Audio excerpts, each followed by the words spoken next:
నమస్తే దోస్తులు, తెలంగాణ శనార్థులు. ఈరోజు మనం వార్తలు చూస్తున్నాం. ఇక్కడ ఏఐ తోడుంటే గణితం సులువే అని చెప్పేసి ఒకటి వార్త రాయడం చూస్తున్నాం.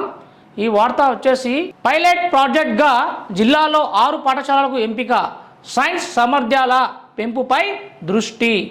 మల్కాజ్గిరి ఎంపీపీఎస్ పాఠశాలలో తరగతులు. ఏఐ అంటే ఆర్టిఫిషియల్ ఇంటెలిజెన్స్ అని చెప్పేసి మనం చూస్తున్నాం. ఇప్పుడున్న మన టెక్నికల్లో భాగంగా ఏఐ అనేది చాలా శరవేగంగా దూసుకెళ్తుంది. ఈ శరవేగంగా ఎందుకు దూసుకెళ్తుంది? ఏఐతో ఏమేమి చేయాలి, ఏఐ ఉంటే ఏంది అవగాహన అనేది చాలామంది పిల్లలకు నేర్పించడం ఇప్పటి నుంచే జరుగుతుంది. ఏఐ అనే ఇప్పుడు ఫోన్లు కూడా ఇప్పుడు శాంసంగ్ కానీ ఇప్పుడు యాపిల్ ఫోన్కి దీటుగా శాంసంగ్ ఏఐ ఆర్టిఫిషియల్ ఇంటెలిజెన్స్ లేక మంచి స్మార్ట్ ఫోన్ అనేది సేమ్ యాపిల్కి దీటుగా S24 మొబైల్ అనేది ఇప్పుడు శాంసంగ్ తీయడంతో దాంట్లో అన్ని మొత్తం ఏఐ పరిగణాలు చాలా ఉన్నాయి అందులో. అలా చాలా యాపిల్ కంటే దీటుగా ఉంది అని ఇక్కడ మనం ఒక ఫోన్ కూడా లాంచ్ చేయడం చూసాం. గత 6 నెలలు సంవత్సరం అవుతుంది దాదాపుగా. ఇప్పుడు మళ్ళీ S25 కూడా వస్తుంది. అదే విధంగా ఏఐ అంటే ఆర్టిఫిషియల్ ఇంటెలిజెన్స్ అనే విధంగా ఈ యొక్క మానవునికి ఇంకా ఎక్కువ తెలివిని ఇచ్చేది, ఏదైనా సులువుగా అయిపోయే ఒక మంచి పరిణామంగా ఈ యొక్క మొబైల్లో స్మార్ట్ ఫ్యూచర్స్ చాలా వస్తున్నాయి. అదేవిధంగా ఇక్కడ మనం చూస్తున్నాం ఏఐ తోడుంటే గణితం సులువే. గణితం అంటే ఈ యొక్క లెక్కలు చాలా సులువుగా చేయొచ్చు అని చెప్తున్నారు. ఈ యొక్క ఫాస్ట్ జనరేషన్లో, ఈ యొక్క 5G ఫాస్ట్ జనరేషన్లో ఏఐ గురించి చాలా స్పష్టంగా ఇక్కడ రాశారు. ప్రభుత్వ పాఠశాలలో విద్యార్థులకు ప్రాథమిక స్థాయిలోనే గణితం అంటే భయం లేకుండా, సామాన్య శాస్త్రం అంటే మక్కువ పెరిగేలా కృత్రిమ మేధా సహకారం తీసుకుంటున్నారు. విద్యార్థులు సులువుగా అర్థమయ్యేలా బోధన చేయనున్నారు. ఈ పైలట్ ప్రాజెక్టులో జిల్లా నుంచి 6 పాఠశాలను ఎంపిక చేశారు. కంప్యూటర్ పరిజ్ఞానంతో సమష్టిగా బోధన చేస్తూ గణితం మరియు సామాన్య శాస్త్రంపై అవగాహన, పరిజ్ఞానం పెంచడానికి సన్నద్ధమవుతున్నారు. ఈ యొక్క పైలట్ ప్రాజెక్టుల ఒక 6 పాఠశాలలో తీసుకొని ఈ ఏఐ అనేది వాళ్ళు నేర్పించడం జరుగుతుంది. దీంట్లో ఏమేమి అత్యధిక ఆధునిక గణాంకాలు ఇంకా అనేకమైన అంశాలు నేర్పించడం ఇందులో చూస్తున్నాం. అదేవిధంగా లక్ష్యం 3 నెలల పాటు ఎంపిక చేసిన పాఠశాలలో ఉపాధ్యాయులు నిరంతర పర్యవేక్షణ ఉంటుంది. ప్రణాళికలతో విద్యార్థులకు ఆ విషయాలను బోధించనున్నారు. ఎక్కడ తప్పు చేస్తున్నారో గుర్తించి మరోసారి పొరపాటు చేయకుండా కంప్యూటర్ డెస్క్టాప్లో చూపిస్తున్నారు. ఇక్కడ చూడండి, ఉపాధ్యాయులు నిరంతర పర్యవేక్షణ ఉంటుంది. ప్రణాళికతో విద్యార్థులకు ఆ విషయాలను బోధించనున్నారు. ఉపాధ్యాయులు పిల్లలకు ఈ యొక్క నిరంతర పర్యవేక్షణ ఉంటుందని చెప్పేసి అలాంటి ప్రణాళికతో విద్యార్థులకు విషయాలను బోధిస్తున్నారు. అంటే ఇప్పుడు నేటి బాలలే రేపటి పౌరులు అనే విధంగా ఎలా అయితే మనం గొప్పలు చెప్పుకుంటున్నామో వాళ్ళకి గొప్పలు చెప్పే అనే విధంగా ఇక్కడ వాళ్ళు నేటి బాలలు రేపటి పౌరులు లేకపోతున్నారు. ఏదైతే మాటలతో చెప్పినంత మాత్రాన చేతలతో చేయలేకపోతున్నారు. ఇతర దేశాల్లో చూస్తున్నాం, చిన్నప్పటి నుంచి ఒక 6-7 క్లాస్ తరగతి రాగానే వాళ్ళకి చైనాలో చూస్తున్నాం, వాళ్ళకి మొత్తం టెక్నికల్గా వాళ్ళకి చదువు అనేది మెదడుకు ఎక్కకుండా టెక్నికల్ రూపంలో వాళ్ళకి ప్రతిదీ ఒక మిషన్ ఉంటే ఆ మిషన్ ఎలా తయారు చేయాలి, మిషన్ ద్వారా పనులు ఎంత స్పీడ్ ఉంటాయి, ఒక రోబోటిక్ అనే అంశాలను బాగా నేర్పిస్తున్నారు వాళ్ళు. అదేవిధంగా మన ఇండియాలోనే చూస్తున్నాం, చిన్నప్పటి నుంచి LKG, nursery, LKG, UKG, first ఈ 3 సంవత్సరాలు వేస్ట్ అయిపోతాయా? మళ్ళీ ఫస్ట్ క్లాసు, ఫస్ట్ నుంచి 10th క్లాసు, ఈ 10 ఇయర్స్ 10 క్లాస్ వేస్ట్. ఎందుకు వేస్ట్ అంటున్నానంటే ఈ 1 నుంచి 10 వరకు కొన్ని స్కూళ్ళలో అయితే సిబిఎస్ సిలబస్ అని చెప్పేసి ఈ ఇంటర్ మరియు ఫస్ట్ ఇయర్, సెకండ్ ఇయర్ మరి డిగ్రీకి సంబంధించిన పాఠ్యాంశం 7వ తరగతి నుంచే నేర్పిస్తున్నారు కొన్ని స్కూళ్ళల్లో. అది సిబిఎస్, మన నారాయణ, శ్రీ చైతన్య స్కూళ్ళల్లో కూడా చూస్తున్నాం. అయితే దానివల్ల చాలామందికి ఒత్తిడితో చాలామంది పిల్లలకి ఒత్తిడి లోనై చాలామంది మతి సీమితం లేని కూడా చాలామంది పోయారని కూడా మనం కొన్ని ఛానల్లో కూడా చూసాం. అదేవిధంగా మనం ఇప్పుడు చూస్తున్నది ఏంటంటే కొంతమందికి సడన్గా అలా ఒత్తిడి చేయకుండా చిన్నప్పటి నుంచే టెక్నికల్ అనేది ఏంటంటే మనం ఇతర దేశాలను చూసి మనం నేర్చుకుంటే మనం ముందుకు ఇంకా శరవేగంగానే వెళ్ళవచ్చు. ఇప్పుడు ప్రపంచంలోనే నంబర్ 1 స్థానంలో జనాభాలో మనం ఉన్నాం కదా. ఈ జనాభా ఉన్నంత మాత్రాన మనము ముందుకు వెళ్ళినాం అన్నట్టు కాదు. కాకపోతే మనం కూడా ఈ ఆర్టిఫిషియల్ ఇంటెలిజెన్స్ అనేది కొన్ని పెద్ద పెద్ద కంపెనీలు పెట్టి ఇక్కడ ముందుకు వెళ్ళే ప్రయత్నం చేస్తే ప్రభుత్వం చాలా చాలా బాగుంటుందని కోరుతున్నాను. అదేవిధంగా ఎక్కడ తప్పు చేస్తున్నారో గుర్తించి పొరపాటు చేయకుండా కంప్యూటర్ డెస్క్టాప్లో చూపిస్తున్నారు. తప్పు చేయకుండా కంప్యూటర్ డెస్క్టాప్లో AI గురించి నేర్పించడం జరుగుతుంది. అదేవిధంగా అధికారులు నిరంతర పర్యవేక్షణ అని చెప్పేసి ఇది ఇంకో వార్త. అందులోనే ఇంకో వార్త ఇక్కడ చూస్తున్న చిత్రంలో చూడండి. ఇక్కడ చిత్రంలో సైన్స్ మ్యాథమెటిక్స్ పై బృందం చర్చలో విద్యార్థులు అని చెప్పేసి ఇక్కడ చూస్తున్నాం. అధికారులు నిరంతర పర్యవేక్షణ. జిల్లాలో కృత్రిమ మీద AI అమలు చేస్తున్న 6 పాఠశాలలపై రాష్ట్ర జిల్లా స్థాయి అధికారులు నిరంతరం మరియు పర్యవేక్షణ చేస్తున్నారు. క్షేత్ర స్థాయిలో ఏ విధంగా నిర్వహిస్తున్నారో తెలుసుకునేందుకు state council of educational research and training director Ramesh జిల్లాలో పర్యవేక్షిస్తున్నారు. చూసారా, ఇక్కడ ఏముందంటే జిల్లాలో 6 పాఠశాలలో జిల్లాలో కృత్రిమ మీద AI అమలు చేస్తున్న 6 పాఠశాలలపై రాష్ట్ర జిల్లా స్థాయి అధికారులు నిరంతర పర్యవేక్షణ చేస్తున్నారంట. నిరంతరం వాళ్ళు ఎందుకు పర్యవేక్షణ చేస్తున్నారంటే ఇప్పుడు ప్రస్తుతం ఉన్న ప్రభుత్వ పాఠశాలలో కంప్యూటర్స్ బాగానే నేర్పిస్తున్నారు. విద్యార్థులకు పూర్తి అవగాహన అని చెప్పేసి ఇక్కడ చూస్తున్నాం. సిహెచ్ రవీందర్ రాజ్ జిల్లా క్వాలిటీ కోఆర్డినేటర్ AI స్కూల్పై పైలట్ ప్రాజెక్ట్.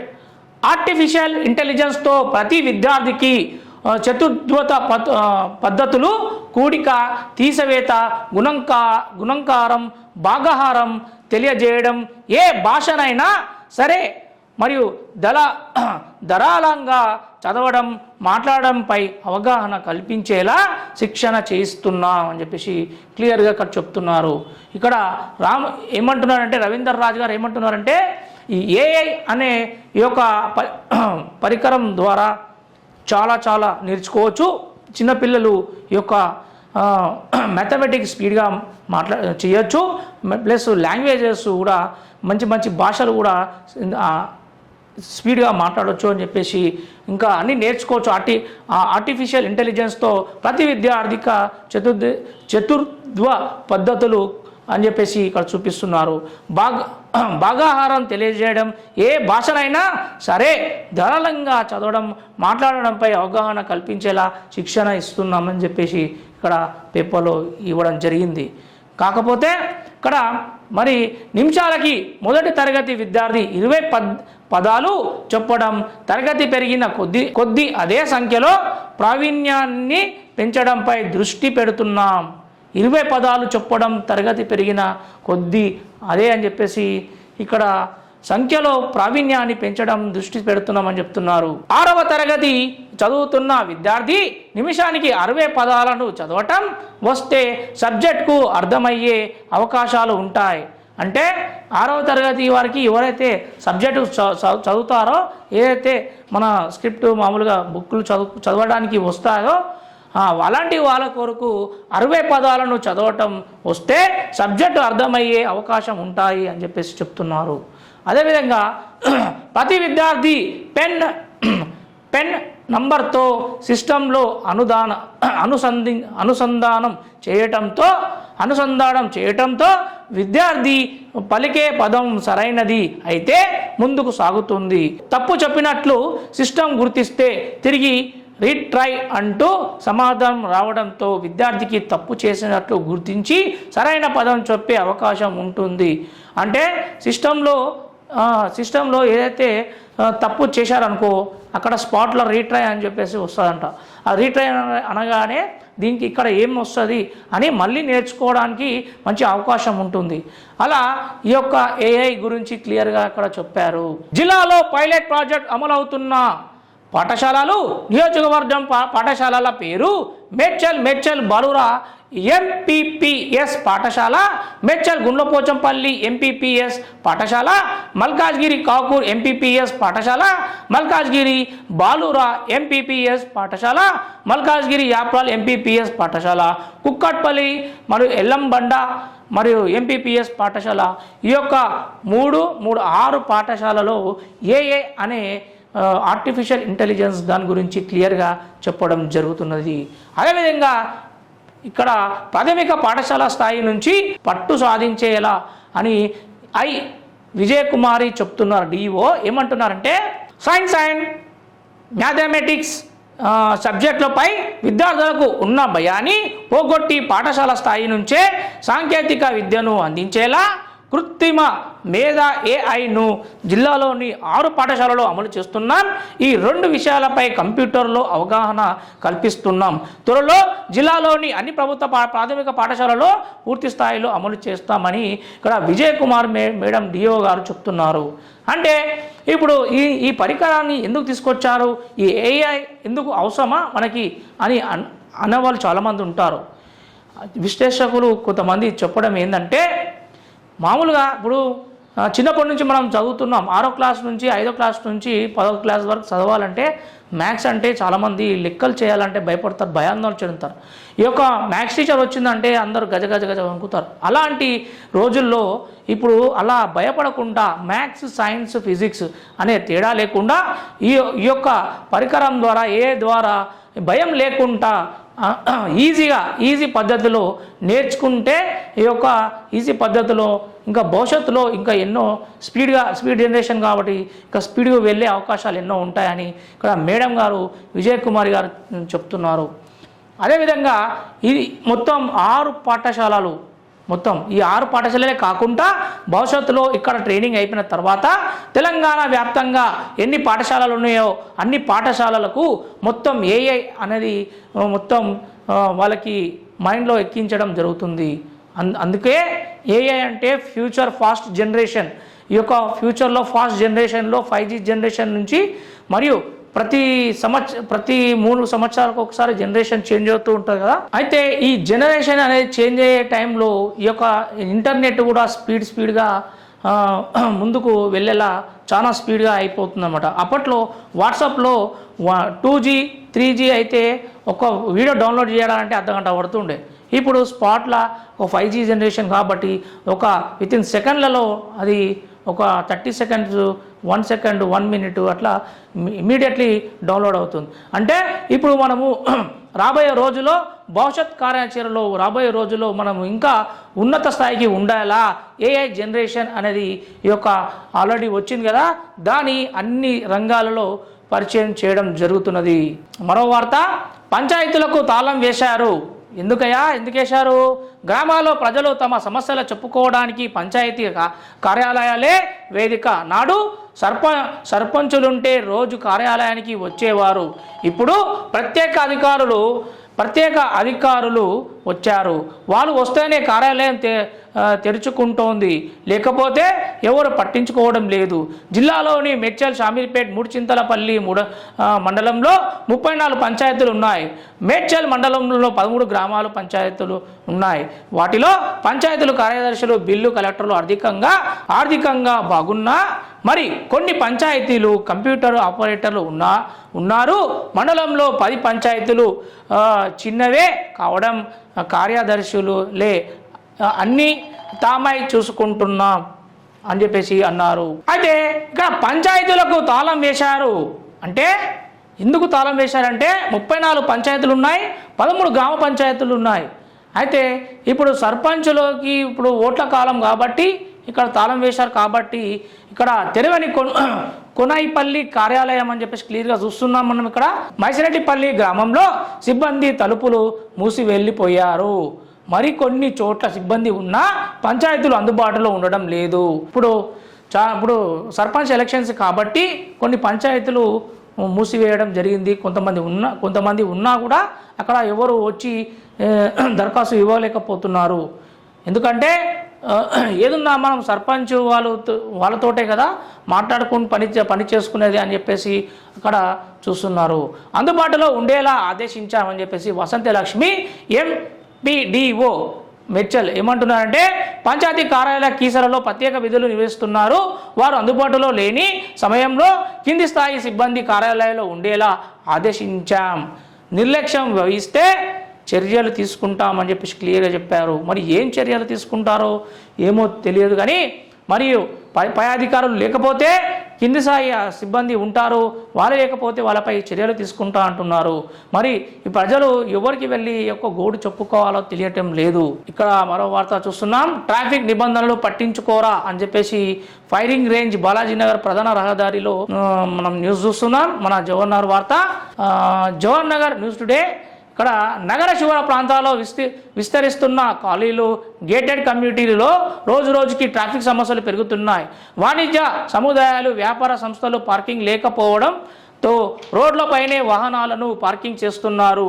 పోలీసులు సమస్య పరిష్కరించడానికి చర్యలు తీసుకోవడం లేదు అని చెప్పేసి ఇక్కడ మనం వార్త చూస్తున్నాం, మన జవహర్ వార్త. అయితే మనం ఫైరింగ్ కట నుంచి ఇక్కడ ఖమ్మం దాటాక ఇటు మన బాలాజీనగర్ వెళ్ళే రోడ్లు ఇక్కడ నుంచి చూస్తున్నాం. మొత్తం 75 ఫీట్లకు రోడ్లు కుదించి కట్టారు. మధ్యలో డివైడర్, చిన్న రోడ్డుకి మధ్యలో ఒక డివైడర్ పెట్టారు. గతంలో బీఆర్ఎస్ ప్రభుత్వంలో ఉన్న మల్లారెడ్డి గారు, మాజీ మంత్రి మల్లారెడ్డి గారు ఇలా చేయడం జరిగింది. కాకపోతే అక్కడ ఉన్న షాపులు ఇప్పుడు ఏదైతే రోడ్ కట్టింగ్ చేసి ప్రస్తుతం ఎలా అయితే వెడల్పు చేశారో ఇది ఆ రోజులోనే చేసి ఉంటే ఇప్పుడు రోడ్డు పెద్దగా అయ్యేది. బాలాజీ నగర్కి వెళ్ళాలంటే భయం గుప్పెట్లో చాలామంది వాహనదారులు కానీ పాదాచారులు కానీ ఎక్కడి నుంచి ఏ గుద్దేస్తారో తెలీదు. ఒకసారి అయితే ఒక కారు వేగంగా వచ్చి గల్లీల నుంచి బ్రేకులు పడకపోవడంతో డైరెక్ట్గా డివైడర్నే గుద్దడం చూసాం మనం. తుటిలో ప్రమాదం తప్పిన మన సామన్న గారు కూడా మనం కల్లారా మనం సీసీ ఫుటేజ్లో చూసాం. ఆ వార్త మొట్టమొదటిగా నేనే వేశాను. తుటిలో ఒక 2 సెకండ్లు ఆలస్యం అయితే ప్రాబ్లం అయ్యేది. అలాంటి రోడ్లు మొత్తం ఇప్పుడు డివైడర్లు మొత్తం కొంచెం వెడల్పు చేసి దాంట్లో చెట్లు కూడా పెట్టడం చూసాం మనం. కాకపోతే అక్కడ వైన్స్ కాడ చూడాలి, బాలాజీ వైన్స్ కానీ అక్కడ మొత్తం రోడ్ల మీదనే బండ్లు పెట్టేసి అక్కడ కనీసం బస్సు కూడా వెళ్ళడానికి సౌకర్యం లేకుండా అక్కడ సెక్యూరిటీ గార్డ్ ఉన్నా కూడా లేని విధంగా ఇక్కడ దౌర్భాగ్య పరిస్థితి మన జవహర్లో తప్ప ఇక్కడ జరగదు. అదేవిధంగా నేను అక్కడ వార్త చూస్తున్నాం, ఫైరింగ్ రేంజ్ మన బాలాజీనగర్ ప్రధాన రహదారిలో చూడండి ఎట్లా అడ్డం దిడ్డంగా మనుషులు వస్తున్నారు. అక్కడ బండ్లు బయట రోడ్డు మీద పెడుతున్నారు. అక్కడ కార్లు చూడండి, అక్కడ కార్లు అటు నుంచి ఇటు వస్తున్న కార్లను చూడండి. కనీసం ఈ బండ్లు కొద్ది మూల పెట్టుకుంటే ఇక్కడ బస్సులు కానీ వాహనదారులు కానీ వెళ్ళడానికి అవకాశం ఉంటుంది. కానీ ఎలాంటి అవకాశం లేకుండా పోతుంది. ఇక్కడ ఎన్నిసార్లు ఎంత ట్రాఫిక్ వాళ్ళు ఇక్కడైతే మనకు ఒక ట్రాఫిక్ వాళ్ళని కూడా చూడడానికి మనకు కళ్ళారా చూద్దామన్నా కూడా కనిపించరు. జవహర్నగర్లో అంత ట్రాఫిక్ ఉన్నా కూడా అంత శరవేగంగా వచ్చి పనులు ఇట్లా ట్రాఫిక్ని క్లియర్ చేసే దౌర్భాగ్య పరిస్థితి మన జవహర్నగర్లో ఇంకా ఏర్పడలేదు. చూడండి ఇక్కడ ఇబ్బందులు అధికం. జవహర్ ఠాణా పరిధిలో యాప్రాల్ కాకూర్ మిలిటరీ హనుమాన్ దేవాలయాల కూడలి, చెన్నాపురం కూడలి, దమ్మాయిగూడల అంబేద్కర్ రహదారి, డంపింగ్ యార్డ్, యాదగిరిపల్లి రహదారి, ఫైరింగ్ రేంజ్ బాలాజీనగర్ ప్రధాన రహదారి, డంపింగ్ యార్డు వెళ్లే వాహనాలు దమ్మాయిగూడ, అంబేద్కర్ నగర్, యాదగిరిపల్లి నుంచి ప్రత్యేకంగా రహదారి నిర్మించారు. అంటే యాదగిరిపల్లికి వెళ్ళాలంటే ఇక్కడ ఏముంది, అక్కడ అంబేద్కర్ నగర్ దమ్మాయిగూడ నుంచి అంబేద్కర్ నగర్ నుంచి యాదగిరిపల్లి నుంచి ప్రత్యేకంగా రహదారి నిర్మించారు. అయినా పలు చెత్త లారీలు యాప్రాల్ కౌకూర్ మీదుగా అక్కడ జవహర్ నగర్కి వస్తున్నాయి. డంపింగ్ యార్డ్ వాహనాలు మితిమీరిన వేగంతో వెళ్తుండడంతో నగర వాసులు వాటిని అడ్డుకొని ఆందోళన చేశారు. ఇప్పుడు మనము చెత్త లారీలు ఇక్కడ వస్తున్నాయని చెప్పేసి ఆ చెత్త డంపింగ్ స్మెల్ కంటే ఆ చెత్త లారీలు రావడం వల్లనే ఒక స్మెల్ అనేది రోడ్డు మీకేంచి ఇళ్ళకు వాసన రావడం జరుగుతుంది. ఆ స్మెల్ వల్లనే చాలామంది ఇబ్బందికి గురవుతున్నారు. ఎన్నోసార్లు ధర్నాలు చేసి ఆ లారీలు ఇటు రాకుండా చాలా అక్కడ ఆపేసి ఆ లారీలు రాకుండా దమ్మాయిగూడ నుంచి ఇక్కడ మన బండ్లగూడ నుంచి ఇటు సైడ్ ఇటు మన డంపింగ్ యార్డ్ వైపు వెళ్ళేలా చేశారు. కానీ అప్పుడప్పుడు మనకి దర్శనం ఇస్తూనే ఉంటాయి డంపింగ్ లారీలు. అదేవిధంగా అదే కాకుండా ట్రాఫిక్ కూడా ఇప్పుడు డివైడర్ చిన్న కట్టడం వలన ఈ ట్రాఫిక్ కూడా చాలా చాలా ఇరుకు మార్గంగా దయనీయ స్థితిలో మారిపోయింది. అదేవిధంగా ఇక్కడ ట్రాఫిక్ సమస్యలపై దృష్టి సారిస్తామని ఆర్ఎల్ రాజు కుషాయిగూడ వారు ఏమంటున్నారంటే, ట్రాఫిక్ ఇన్స్పెక్టర్ ప్రమాదకరంగా మారిన కూడళ్ల వద్ద ట్రాఫిక్ నియంత్రణ చేపడతాం, సమస్యాత్మక ప్రాంతాల్లో ప్రత్యేకంగా ట్రాఫిక్ సిబ్బందులు పర్యవేక్షిస్తామని చెప్పేసి ఇక్కడ మనం వార్త చూస్తున్నాం.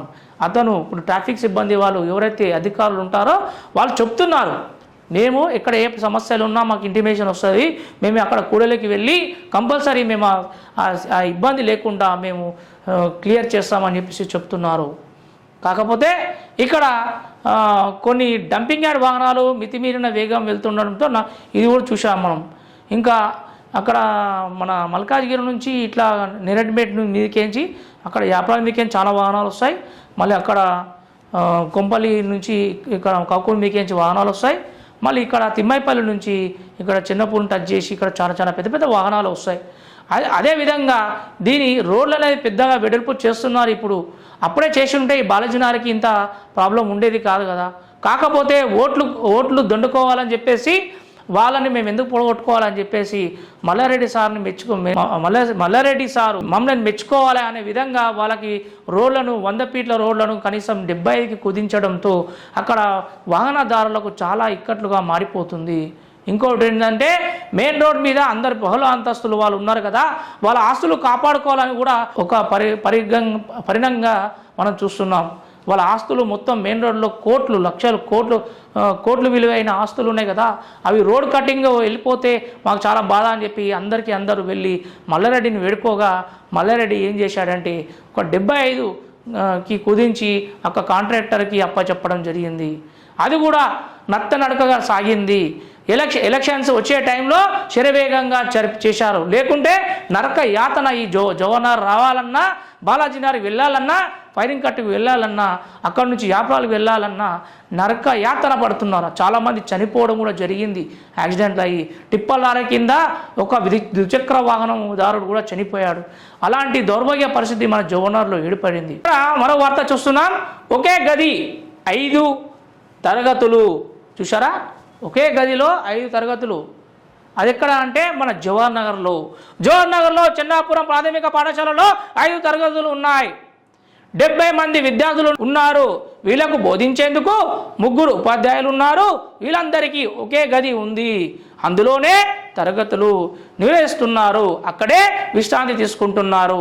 బెంచ్లు లేవు. ఒక తరగతి విద్యార్థులు బోధన చేసినప్పుడు మరో తరగతి మరియు పిల్లలను వరండాలో కూర్చోబెడుతున్నారు. చూసారా, ఇదేమో వరండాలో కూర్చోబెడుతున్నారు. ఇక్కడ స్కూల్ బోర్డు మీద టీచర్ ఎక్స్ప్లెయిన్ చేస్తుంది. చిత్రంలో చూస్తున్నాం. ఇక్కడ అంబేద్కర్ నగర్ బ్యాక్ సైడ్ మనకు పెద్ద స్కూల్ చూస్తున్నాం. మళ్ళీ చిన్నప్పుడు చౌరస్తాలో ఒక పెద్ద స్కూల్ చూస్తున్నాం. మరి ఇక్కడ రేషన్ షాప్ కాడ దగ్గర ఒక స్కూల్ ఉంది. అది ఇప్పుడు మొత్తం శిథిలావస్థకి చేరిపోయింది. మొత్తం మనం చెట్టు గురించి 100 సంవత్సరాల చెట్టు గురించి మాట్లాడాం కదా, దాని ఎగ్జాక్ట్ బ్యాక్ సైడే ఉంటుంది అది స్కూలు. దాంట్లో 5 తరగతులు ఉన్నప్పుడు ఇప్పుడు గవర్నమెంట్ ఎవరైతే ఉన్నారో అధికారులు పట్టించుకొని వీళ్ళందరినీ తీసుకొని అక్కడ మర్జీ చేసేసి ఫ్యూచర్లో ఎట్లా అది రోడ్ కటింగ్ అవుతుంది కదా, మళ్ళీ మర్జీ చేయొచ్చు కదా, పిల్లలకు కూడా మంచిగా సౌకర్యంగా ఉంటుంది కదా, బాత్రూమ్లకి దీనికి అన్నిటి పనికొస్తాయి కదా. కాకపోతే అక్కడ కూడా పెద్ద పిల్లలకు చిన్నపిల్లలకి ఇక్కడ అనే విధంగా కాకుండా అందరినీ ఒక దగ్గరనే వేసి చదివిస్తే చాలా బాగుంటుందిగా అని మేము కూడా కోరుతున్నాం. బస్తీ దవాఖానాలు తనిఖీ. ఇక్కడ బండారు లక్ష్మారెడ్డి గారు బస్తీ దవాఖానాలు తనిఖీ చేస్తున్నారు. ఇక్కడ NAS ఆధ్వర్యంలో రక్తదాన శిబిరం పరిశోధనలతోనే ప్రగతి అని చెప్పేసి ఇక్కడ మనం వార్త చూస్తున్నాం. బోలా శంకర పాహిమాం అని చెప్పేసి ఇంకా పూజలు నిర్వహిస్తూనే ఉన్నారు. ఇక్కడ అలరించిన యువజన క్రీడలు మరియు జాతరలో బొమ్మలు కొనుగోలు, కబడ్డీ ప్రారంభిస్తున్న ఆలయ చైర్మన్ టి నారాయణ శర్మ, చెట్ల కింద కుటుంబ సమేతంగా విడిది చేసిన భక్తులు, శ్రీ రామలింగేశ్వర స్వామికి వసంతోత్సవం అని చెప్పేసి ఒక వార్త చూస్తున్నాం. 800 మందికి వైద్య పరీక్షలు, Lions club district governor Krishna Prasad ఇతరులు అని చెప్పేసి ఇక్కడ మరి ఇంకో వార్త చూస్తున్నాం. మురుగు ఆగక కష్టాలు తీరక అని చెప్పేసి ఇక్కడ అప్సిగూడలో వార్త వచ్చింది. ఆ వార్త ఏంటంటే ఖాళీలో అస్తవ్యస్తంగా ఓపెన్ డ్రైనేజీ అని చెప్పి చూస్తున్నాం. రామ్రెడ్డి నగర్లో అంతర్గత డ్రైనేజీ నిర్మాణానికి 80 లక్షల మంజూరు చేశారు. 2019లో నాటి ఎమ్మెల్యే శిలాఫలకం వేశారు. 6 ఏళ్ళు అవుతున్నా ఎక్కడి పనులు అక్కడే ఉన్నాయి. అంతర్గత డ్రైనేజీ నిర్మాణం లేక ఓపెన్ డ్రైనేజీలో మ్యాన్ హోల్ నుండి మురుగు వీధుల్లో దోమల తీవ్ర అధికంగా ఉంది. చూసారా, ఎప్పుడో 2019లో శంకుస్థాపన చేసింది, ఇప్పటి వరకు కూడా అది నోచుకునే పాపాన పోలేదు. అలాంటి వారు మళ్ళీ అధికారులు ఉన్నా కూడా ప్రజలు ఎన్నోసార్లు అర్జీ పెట్టుకున్నా కూడా అధికారులు చూసి చూడనట్టు వివరించడంపై అక్కడ ఉన్న డ్రైనేజీ మొత్తం అంతా వీధుల్లో రావడంతో దుర్గంధం వెదజల్లుతుంటూ మొత్తం ప్రజలకు తీవ్ర ఇబ్బందిగా మారిపోతుంది. ఇక్కడ నివేదిక పరిశీలించి చర్యలు తీసుకుంటాం. ఆంజనేయ డీసీ గారు ఏమంటున్నారంటే నివేదిక పరిశీలిస్తారట, అక్కడ సిబ్బందిని పంపించి పరిశీలించి అప్పుడు మేము చర్యలు తీసుకుంటామని అంటున్నాడు. ఎంత మంచివాడవయ్యా మీరు. రామ్రెడ్డి నగర్ అంతర్గత డ్రైనేజీ నిర్మాణానికి వచ్చిన నిధులు గురించి ఇంజనీరింగ్ అధికారులతో చర్చిస్తా, తదుపరి చర్యలు తీసుకుంటా అని అంటున్నాడు. మరి ఏ పార్టీ వారికి చేస్తాడో వేచి చూడాలి. ఇలా అధికారులు చూసి చూడనట్టు వివరించడంతో ఇక్కడ కాలనీలు అభివృద్ధి చెందడం లేదు. నా జీతం నాకు వస్తుంది కదా, నేనెందుకు పని చేయాలి? ప్రజలు ఇచ్చిన దరఖాస్తులు అలా పెండింగ్ ఉండిపోతూనే ఉన్నాయి, కానీ వీళ్ళు మాత్రం నిమ్మకు నీరెత్తినట్టు ఉంటున్నారు. ఎక్కడో అక్కడ ప్రచురితమైన ఈనాళ్ళే కానీ, సాక్షిలో కానీ, మరియు ఇక్కడ ఆంధ్రజ్యోతిలే కానీ, మరియు నమస్తే తెలంగాణలో కానీ ఎక్కడైతే ప్రచురితం అవుతుందో, విలేకరు కండ్ల కనపడి ప్రచురితం అవుతుందో అక్కడ వీళ్ళు స్పందించడం జరుగుతుంది.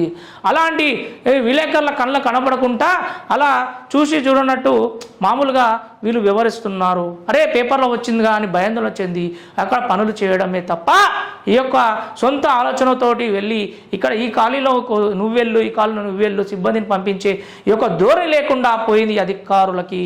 ఇక్కడ మరో వార్త చూస్తున్నా, 5 ఏళ్ల చిన్నారిపై అత్యాచార యత్నం అంట. గట్కేసర్ పట్టణంలో ఓ కాలనీలో నివాసం ఉంటున్న 5 ఏళ్ల చిన్నారి దగ్గరి బంధువు కాబట్టి శ్రీధర్ 21 సంవత్సరం ఈ నెల 26న ఇంట్లో ఎవరు లేని సమయంలో చిన్నారికి మాయమాటలు చెప్పి అసభ్యంగా ప్రవర్తించాడు. భయపడిపోయిన చిన్నారి గట్టిగా కేకలు వేయడంతో స్థానికులు వచ్చారు. వారిని చూసి పారిపోతున్న శ్రీధర్ను పట్టుకొని దేవశుద్ధి చేసి పోలీసులకు అప్పగించారు. తల్లిదండ్రుల ఫిర్యాదుతో ఫోక్స్ చట్టం ప్రకారం కేసు నమోదు చేసి రిమాండ్కు తరలించినట్లు ఎస్ఐ నరసింహ శుక్రవారం తెలిపారు. చూసారా, ఇంత గాధ్యతైనా కూడా సిగ్గుశరం అనేది ఉండాలి. ఇంట్లో తల్లిదండ్రులు లేని సమయంలో చిన్నారికి మాయమాటలు చెప్పి అసభ్యంగా చేయడం ఎంతవరకు సమంజమ? ఆ యొక్క దుర్మార్గునికి కఠిన శిక్ష కాకుండా కొన్ని సంవత్సరాలు యావకార జైలు శిక్ష వేస్తే అప్పుడు ఇంకో దుర్మార్గుడు ఇలాంటి పనులు చేయరు. చిన్నారి మొన్న అక్కడ వరంగల్లో కూడా చాలా సంవత్సరాలు అవుతుంది, చిన్న పిల్లని ఒక సైకో వాడు అలా చేశాడు. అలా చేయడానికి ఎందుకు అలాంటి బుద్ధి వస్తుందంటే ఇంతవరకు వాళ్ళకి ఎంతోమంది సైక్లింగ్ చేసినా కూడా, కౌన్సిలింగ్ చేసినా కూడా వాళ్ళకి బుద్ధి అనేది రాదు. అలాంటి వాళ్ళు చాలామంది ఇక్కడ దేశంలో ఎంతోమంది కనిపించి, కొంతమంది అయితే కనిపించకూడదు చాలామంది ఉన్నారు. అలాంటి వరకు ఇలా చెడు పనులు చేద్దామన్న ఆలోచన రాకుండా ఈ ఒక భయంకరమైన శిక్ష వాళ్ళకి ఇస్తే ఇంకోసారి అలా చేద్దామన్న ఆలోచన కూడా రాకుండా పోతుంది. అదేవిధంగా శ్రీధర్ 21 సంవత్సరాలంట. వాడికి ఇప్పుడిప్పుడే వాడికి తెలివి వచ్చే టైంలో భవిష్యత్తు మొత్తం ఖరాబ్ చేసుకుంటున్నాడు వాడు. నిండు నిర్లక్ష్యం ముంగిట్లో ప్రమాదం అని చెప్పేసి ఇక్కడ చూస్తున్నాం.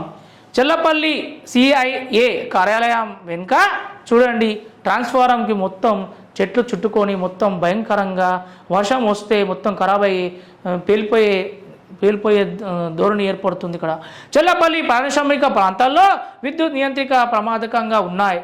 రాతిగా ఉండే ప్రాంతంలో ఫ్యూజు బాక్సులు బయటికే కనిపిస్తున్నాయి. చుట్టూ కంచెలు కాడ లేవు. ప్రమాదం అంచున చెల్లపల్లి డివిజన్లో దాదాపు 1200 విద్యుత్ నియంత్రకాలు ఉన్నాయి. ఇందులో 800 వరకు పరిశ్రమలకు సంబంధించేవే. ఇవి రోడ్డు పక్కనే ఉన్నాయి.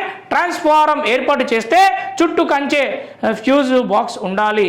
ప్రమాదం జరగకుండా తగిన జాగ్రత్తలు తీసుకోవాలని చాలా చోట్ల అవేమీ కనిపించడం లేదు అని క్లియర్గా ఇక్కడ మనం వార్తలు చూసాం.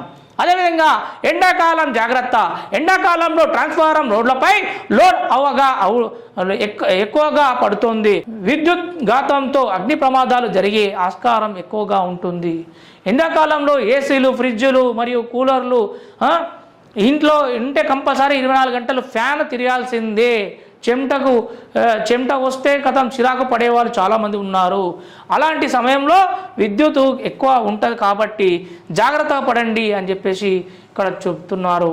పరిశీలించి చర్యలు తీసుకుంటాం. రామదాసు ADE చెల్లపల్లి ఏమంటుందంటే పరిశీలిస్తాం, మేము జాగ్రత్తలు తీసుకుంటాం అంటున్నాడు. పారిశ్రామిక ప్రాంతాల్లో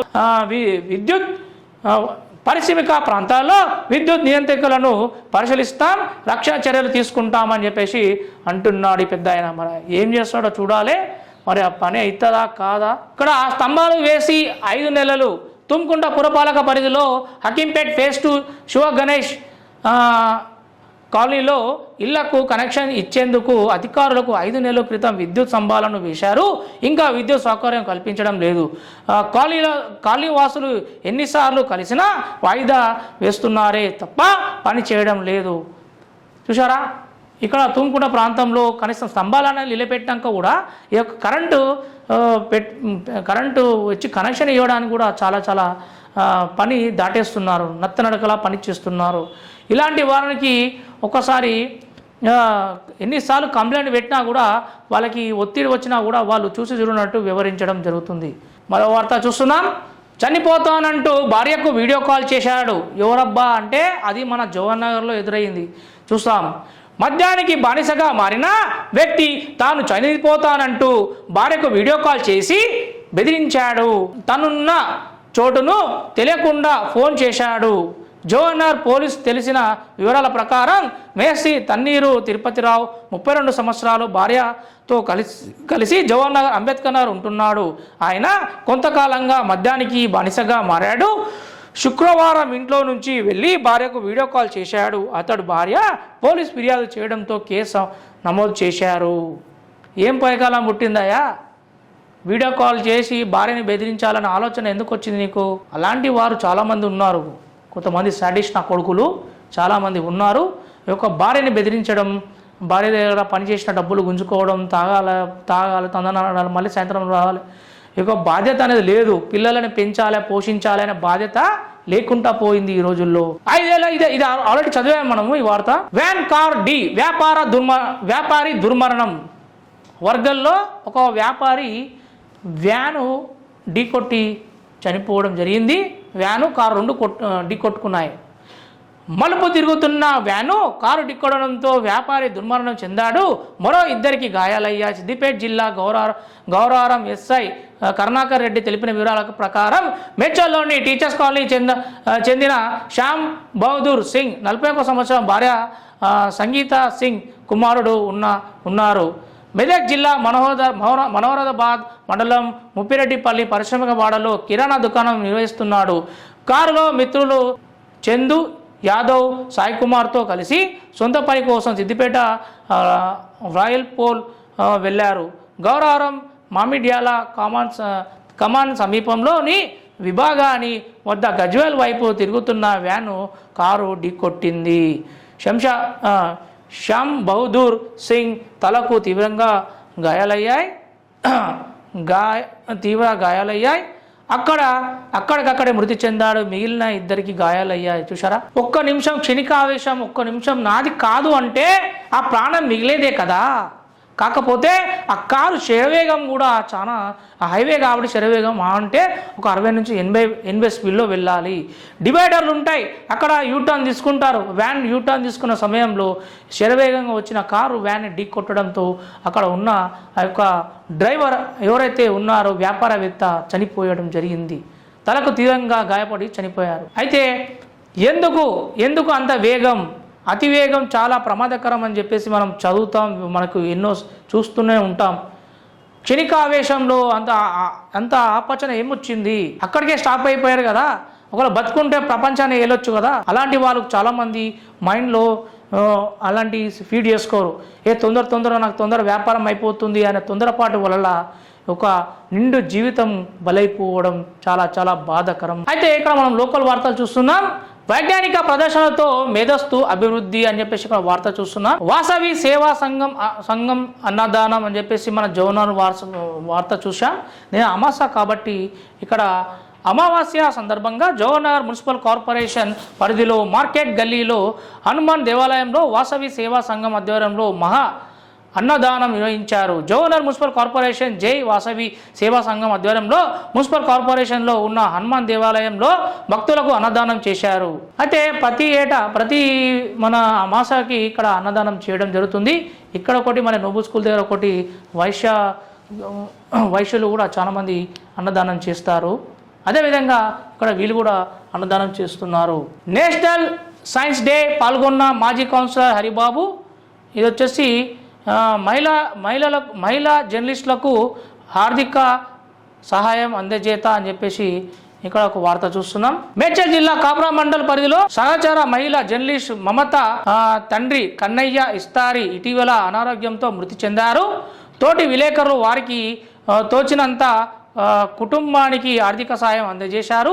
శుక్రవారం మృతుని కుటుంబ సభ్యులకు మమతను Moulali housing board colony Rajiv నగర్లో స్థానిక కార్పొరేటర్ ప్రభుదాస్ విలేకరులతో కలిసి పరామర్శించి 14,000 రూపాయలను ఆర్థిక సాయం అందజేశారు. మృతుని కుటుంబానికి అన్ని వేళలో అండగా ఉంటానని భరోసా ఇచ్చారు. ఈ సందర్భంగా ఎమ్మెల్యే మాట్లాడుతూ జర్నలిస్టులతో ఒక్కొక్కరికి కష్టం వచ్చినప్పుడు ప్రతి ఒక్కరూ ఐక్యతగా ముందుకు వెళ్ళడం, ఒకరికొకరు సాయం చేసుకోవడం అభినందనీయం అన్నారు. ఆర్థిక సహాయం అందజేతలో కాప్రా ప్రెస్ క్లబ్లకు సంబంధించిన సభ్యులు పాల్గొన్నారు. ఈ కార్యక్రమంలో కాప్రా ప్రెస్ క్లబ్ అధ్యక్షత కార్యదర్శులు పటేల్ నరసింహులు యాదవ్, దొమ్మటి కిరణ్ కుమార్ గుమ్మడి, రజని బోల్దే, అశోక్, ఎంపీపల్లి పద్మారెడ్డి, వెంకట్, రామచంద్రమూర్తి, గంగి, కృష్ణ ముత్యం, ముఖేష్ గౌడ్, జి శ్రీనివాసరావు, గుమ్మడి హరిప్రసాద్, నిరంత్ గౌడ్, కీర్తి శ్రీనివాస్ తదితరులు పాల్గొన్నారు. అయితే సదరు మహిళా జర్నలిస్టు ఎవరైతే ఉందో మమత వాళ్ళ తండ్రి అకస్మాత్తుగా చనిపోవడంతో ఆమె తీవ్ర బాధతో లోనైతే వాళ్ళందరూ జర్నలిస్టులు మన ఎమ్మెల్యే త్రూ లాకు 14,000 ఆర్థిక సాయం చేయడం చాలా హర్షించదగిన విషయం.